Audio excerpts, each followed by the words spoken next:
Hello, welcome to another episode of Battle Topics. I am your host, Clayton, along with my co-host... Stalk. And for this episode, we are talking about the man people are talking about.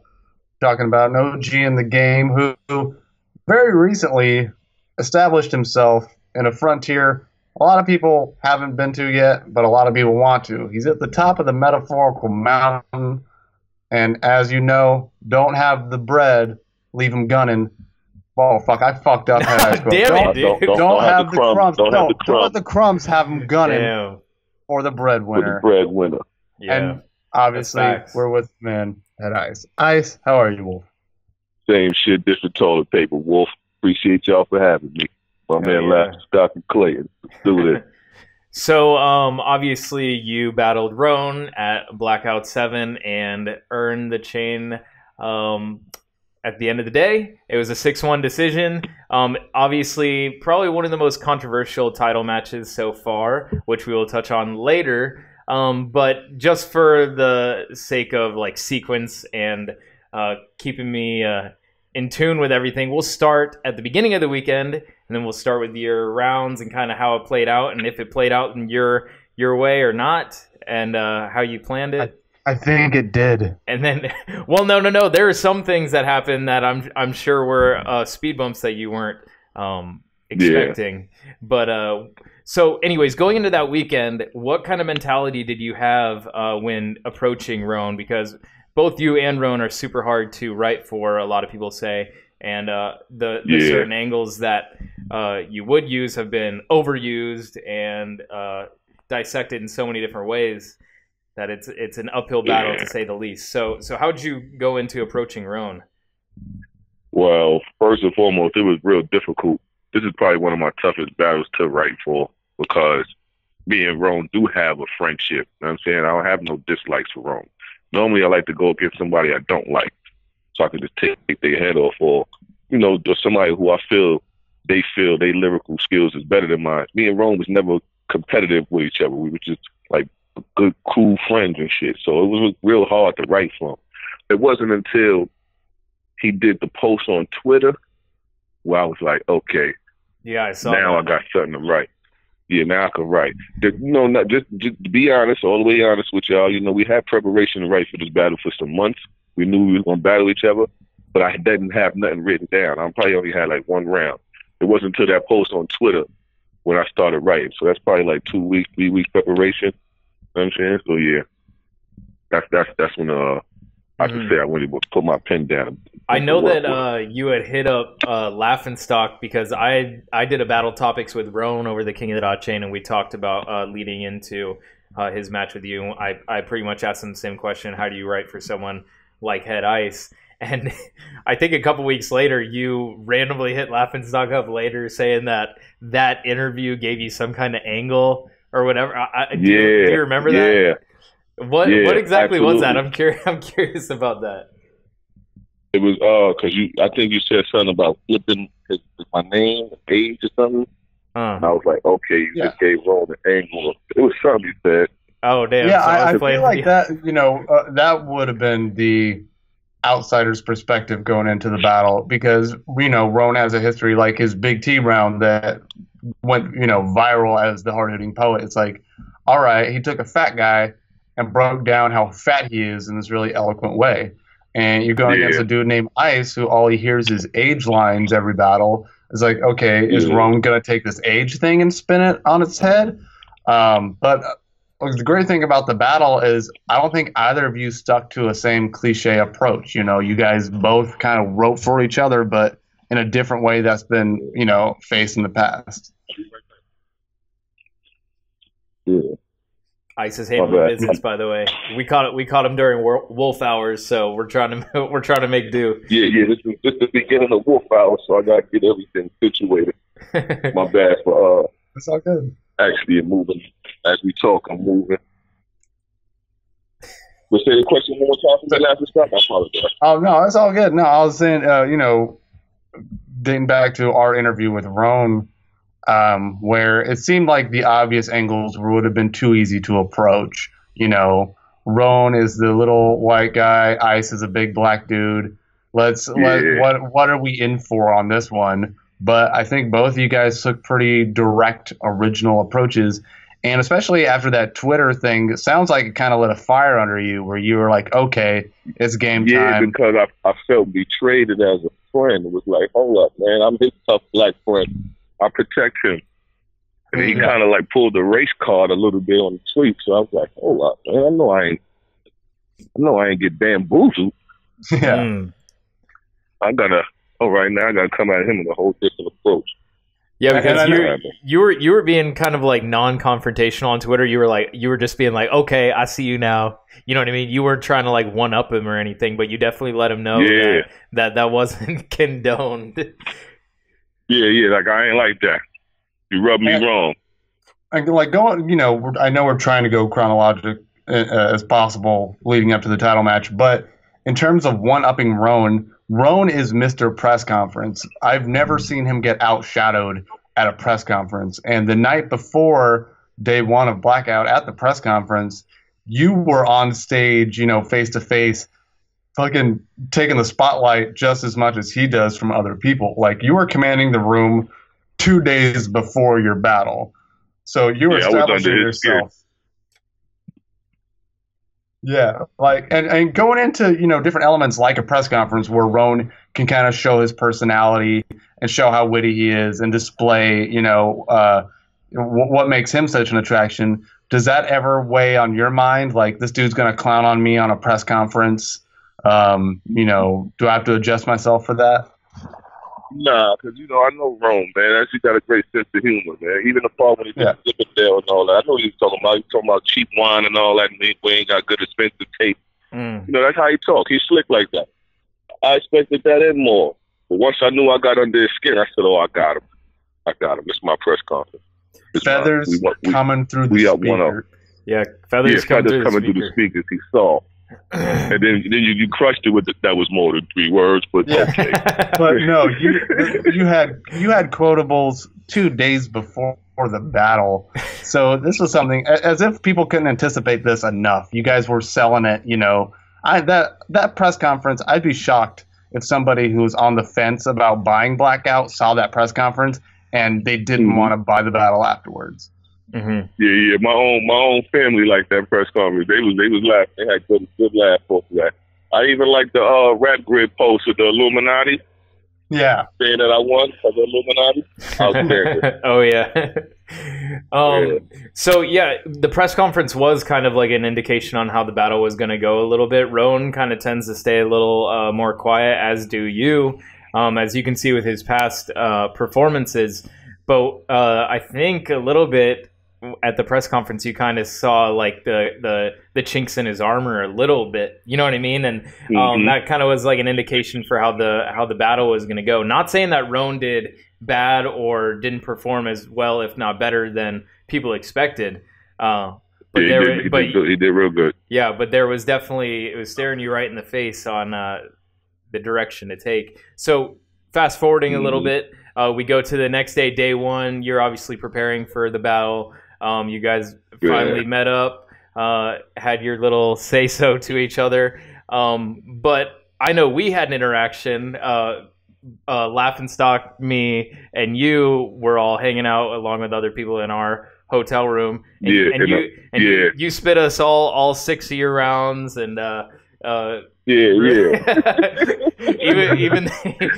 though we wanted to be surprised, you didn't want us to be surprised. So we knew what to expect. Moments like that is priceless, man. That's what the fans don't get to see. Now, fast forwarding a little bit more. Some of the material that you had showed us, how you were planning to perform it and stuff, did not transcend to the battle how you had planned it. When it comes to the very first line of the battle, where you had your magnet prop, he had tucked in his chain. Do you think that was like premeditated for a reason, or do you think it was just random coincidence? Of course it was. That's my mistakes. This is like boxing, man. So the press conference is like the weigh-in. Now it means that we face off or whatever. For sure. And if the boxers see each other, man, is somebody liable to throw a punch, man. I just was throwing punches the day before. I wanted to fight that day. So I was going everywhere, letting them bars go. And, somebody might have given him a heads up, like, yo, he going to use the magnet on you, so he kept the chain tucked. Come on, he the champ. Of course he would have had the chains out. Yeah, you know that's what I mean. Yeah. Two of them at that. You'd have had those out. Did you contemplate just chucking the whole magnet idea, period, or were you still going to go for it? I was going to, but then I was like, nah, I can still see the chain on his neck part, even though he don't want to pull it out. Yeah. I'm still attempt to do it. So I'm like, I'm going to still do it. But I looked at Bishop, and Bishop gave me the look. He was like, oh, snap. He ain't pulling the chains out. So I whispered to him, like, yeah, I'm going to still do it. Don't worry about it. Yeah. I did it. I mean, I think it still translates well on footage. I mean, still did the job. Yeah, but he definitely got tipped off. Definitely, and he pulled him out later in the battle too, which kind of like indicated that it wasn't. Yeah, that he knew. Yeah, that right he knew that once it was passed. done, he should pull him back out. But yeah. Moving on. At the end of the battle, a lot of the general consensus is that Rone took the first, you took the second, and the third is the highly debatable round. What are your thoughts when it comes to like the first two rounds? Do you agree that he took the first, you took the second, and then the third is kind of the gray area where people get preference? Well, my first round, I didn't get a chance to it was like 12 bars missing, at least 10 to 12 bars missing in that round that I didn't get a chance to see. So it kind of, in my opinion, I would edge it to him only because I missed out on I would say his performance was a little better than mine to the first. Only because I missed out on a couple of lines, and y'all might not know about it, but I know about it. So on my behalf, I'm gonna say, okay, he got the first. The second, I definitely took that. The third, he started heating up towards the end, but nothing was really direct until like the second half of his third round. The first half to me was corny and trash. It was typical. Mine was more direct, and then when I flipped the 3Ks on him, then I flipped his verse against the crowd, showed them how he really feel about them. I think that kind of edged the crowd, and I know I won in the building. But the judges said 6-1, so I can't complain. I do feel I won, but I feel I could have killed them a little better, just to certify the win. What would you? Is why it made it seem like it's questionable. He had a great performance. Yeah. In hindsight, what is there that stands out in your mind that you wish you could go back and change? Obviously, like Rone tucking his chain, there's not much you can do about that. But in your control, what's something that you wish you could control everything? Yeah, and you control everything. So, what would you change? I really wouldn't change nothing except finishing my first round. After the battle drop, I'll probably do a blog with the rest of the bars. Oh, really? Oh, I didn't know missed that. out on a lot. I missed out on a lot. A lot of things that I know definitely would have certified me winning the first round. Yeah, like at the end of the day, you left with the title, and so if you were to go back and change anything, really, it would just be things that would cement your win more. And you know, the big question coming out, which you've been asked a million times, so let's ask it again. Who do you think's next? And the reason I'm asking this is because we asked the fans on Talkback and in the live chat, what should we talk to Head Ice about? And a lot of people want to know, like, who does Ice want to battle? Like, who does Ice want to defend the title against? There's a lot of contention amongst who should get a title shot at any given time, you know, regardless of who's holding it or how long it's been since they've battled. There's obviously the people the fans will suggest, you know, the Saurus has been incredibly consistent. Some people would say Cortez for the same reason, but aside from on paper who deserves it, who would you be interested in battling? Not who's the most worthy, who would you have the most interest and fun in writing for and defending your chain against? Good question. A rematch against oh, you battled everybody. That was an awful setup. Yeah, who would you like to battle? I mean, and that's another thing is you have battled a lot of people. You've battled Paste, you've battled a lot of Canadians. I never battled the Saurus. I never battled Diz, Sharon. Who else is over there? The rematch with Cortez might be good. Who else is like working, active? Yeah. And those three dudes you listed, the Saurus, Sharon, Disaster, I think you would, you'd be able to really sink your teeth into writing for those dudes because they're all different. They all have really unique personalities and really crazy resumes. So any of those dudes, regardless of how worthy the fans think they are of a title match, you could really take different angles with. It'd be a fresh matchup, any three of them, and it wouldn't be boring. No three of those dudes could produce a boring match with Head Ice. Yeah, they all dope in their own special ways. I think it'll be dope. Either one of them will make a difference. And that's kind of the champ's luxury, is basically you set it up and I knock him down. You're not in the position that's to just where that's how I work. Yeah, that's how I work. I'm on my million view killer shit anyway, so I'm quite sure all three of those got 1 million views. Line them up. Yeah. So I've talked to Rone about this whenever we had our discussion about the King of the Dot chain, and I think I've talked to you about this a little bit. But whenever you do win that chain, like the roles switch a little bit. Before you're climbing the mountain, knocking off the next top tier, climbing the steps. Finally, you're at the keep peak. Them off the top. And not only that, everyone is fighting for your spot, but you're now trying to prove yourself in comparison to former champions and the legacy they left behind and what they did for the league and what they did for the chain and the brand and all that. So what challenges do you see coming your way, and what obstacles do you feel like you're going to take head on coming up for the brand King of the Dot itself?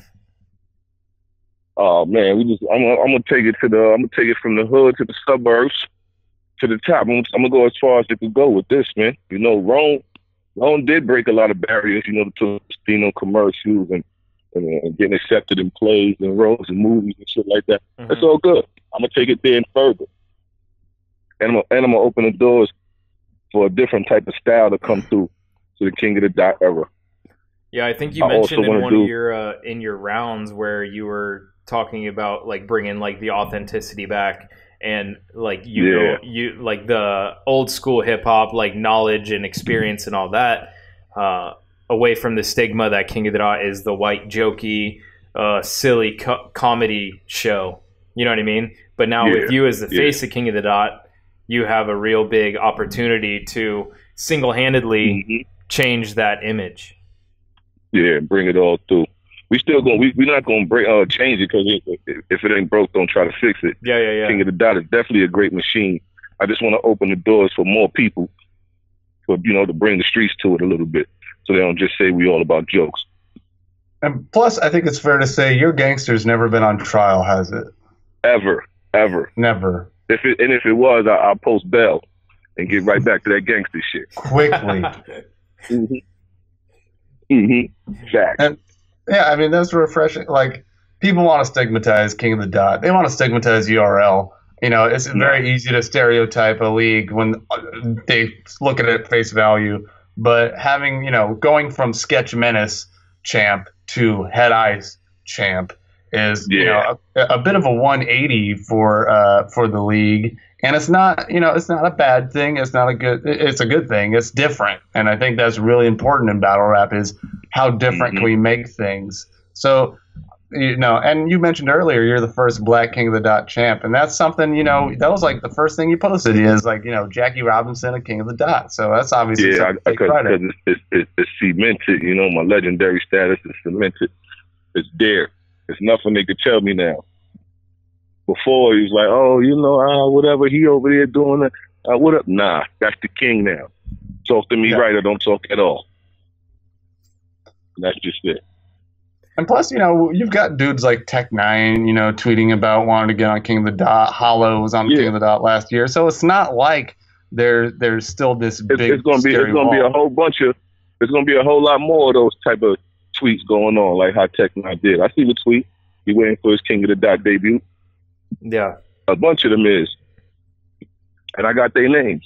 Obviously this is highly debated. Mainly on like the third round, it's highly debated. Do you agree that the battle was highly debated, or do you feel like you clearly took it? I mean, it's debatable. People who like Rome still gonna say Rome might have took it. My fans definitely gonna say I took it. It's a 2-1 either way. It's a preference battle. But if you ask me, I definitely know I took the battle. So whenever you finished your third round, you felt like, oh, I got that. Yeah, I was telling him that when the judges were taking their time to judge and stuff. I was like, yo, I got this joint, man. Damn. It's me, man. You had a good round, though. You had, started heating up. Yeah, it's me. Yeah. And look, 6-1. Only person who said I didn't win was a person who I feel want my spot. We ain't got to bring his name up. We all know who he is. Even that one person essentially said you won, though. At the end. Yeah. He basically said that Rone won just because he didn't want it to look like 7-0. You know what I mean? He was like, well, I gave Rone 1 just because no one else voted for Rone and I felt like almost bad for him. Which is kind of like weird if you like look back at it when you're the judge, you know what I mean? Because Rone did really, really well. And especially online with Rone's fan base and just on like King of the Dots majority fan base. He's definitely going to win on the polls. See, that's one thing that I don't pay attention to because I'm not like a type of guy to be all on social media with the FaceTime and blogging too much. So he does that. So his fan base is up. If he posts a picture, he might have more likes than I would if I post a picture. I could post the same exact picture. So that right there, can't really call it on those. His fans is his fans. My fans is my fans. I'm speaking as far as when you beat the champ, you got to beat the champ. Rome might put front like I ain't say some things that bother him, but I know I did. I know I got under his skin. He didn't say anything that got under my skin. I still feel good. So I didn't walk away feeling like a loser. Like you said, I put chinks in his armor. So he probably don't feel like a loser, but he definitely feel a little wounds. He feel a little scarred. So on that note, I won. So what do you say to like either the new fans or Rone's fans that are saying that Rone got robbed? I mean, that's what they're gonna say. Well, I can't argue with what up, Wolf. I can't argue with that. Bully. Yeah, had Ice made Rone rob him, helped Rone rob Rone, right? Yeah. I said, I see you so bad, I make you rob you with me. Don't make us hurt you. Yep. The only way you disrespect the eyes is if you break them curfew. Whenever it's a bunch of slick lines I said that they probably didn't catch. Yeah, in your third round, a lot of people are talking about whenever you flipped his material on him, talking about like fuck Toronto, all this stuff. Whenever you told me that approach that you were gonna follow, I didn't realize how much the crowd was gonna turn so quickly. Did you expect them to turn that quick? Because that was a major risk. Because I knew the way I was performing it, I wanted them to think that it was my line. Oh, so you hook, line, and sinkered them. You did. Yeah. Bait and switch. I knew once they found out that these bars didn't belong to me, they was gonna react. My whole thing was to try to at least get them to boo me. And once they started to boo me, and I started looking at their faces, I'm like, yeah, I got the fight. Yeah, I want them. Yeah. Damn. You walked right into this one. Yeah, I'm like perfect. I'm like so what? Y'all don't like that shit? Y'all can't. I said, you don't like that? Y'all can't joke with that shit? Then why is there 2 chains around the neck of the man who wrote that shit? And they just went crazy. I'm like, yeah. So I guess to wrap up talking about the chain and the Blackout match, what do you hope fans take away after watching the title match dropping tomorrow? Obviously, some people are going to stick with their preconceived notions, but you are champ at the end of the day, and King of the Dot is now in your hands, essentially, I guess. Yeah. It's in the wolf palms. It's in the wolf paws. I just want them to leave satisfied, entertained. You know what I'm saying? That's what we do this for. Yeah. You know, us as artists, we don't hate each other. We just like to put on a show so the people is you know, that's what we does, you know, and we look forward to come back to doing more shows. So I just want my fans to be happy. I know Rone fans gonna be happy, and you know, just enjoy the show. Yeah. There's levels to this, so when you spit, step it up a notch. It's not just about punchlines. It's about everything. You gotta have a total package. Hell yeah. Absolutely. And you know, battle rap fans are notorious for complaining about free content, no matter what. Like, you know, it could be a great battle. For some people, it'll never be great enough. But I think you've shown that you can put on a show in Canada, Cali, New York. It doesn't really matter where Head Ice is. It's you know, you'll be entertained. So yeah. Hate is the new love. Hate is the new love. So even the ones who, you know, act like they ain't feeling it, they really feeling it, man. If you watched it, you know, I'm good with that. Hell yeah. All right. Ice, how tall are you? Oh my god. 6'4", aka too tall for the small shit. How good are you at basketball? You must be great. Oh yeah. I'm nice and ball, man. You know, I used to play ball to the hoop, which came short to me. Never supported me, so I looked at it awkwardly. I still got it. I for some reason I just knew that question he would knock out of the park. Ice, you are the champ for a reason, mainly because you beat Rone, but also because you are just a very marketable, entertaining person. And I think you said something really important in the press conference, which was, you know, not to beat around the bush, and you know, there's no need to be vague about it. There are a lot of people who say if it's not on URL, it don't count. And you went on record at the press conference saying, I don't really care about battling anywhere else. Yeah. So, facts. You know, I think with the chain around your neck and a statement like that, you're really, you know, putting it out there that it doesn't matter where I battle, you know, until I battle there.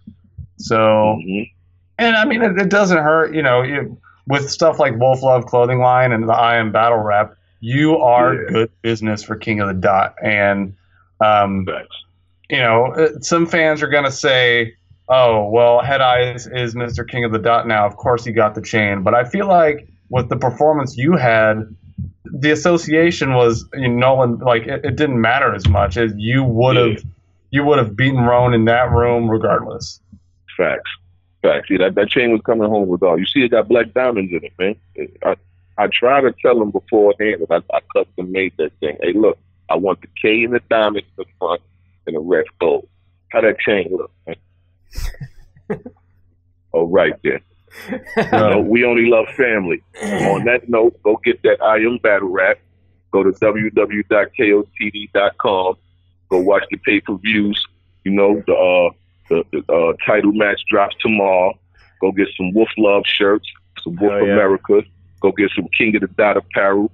Go get the I see they just dropped the I'm not sure if that's like a skirt dress or something, or shirt. They got something for your girl. They got something for your girl now. That's some fly some fly gear for your bitch right there. That like long hoodie. I like that. To go get you a winter hat just in case, because it will come back around. It will be snow season again. And I'm also hollering at Abby about hooking up some new type of gear for y'all out there. So just to stay on top of things. Oh yeah. Wolf Love. Don't let the crumbs have them done for the bread winner. Man, that's the truth. That is the truth. Thank you, Mr. Ice. That's the truth. All right, brother. All right, thanks, man. All right. Peace, Wolf. See you.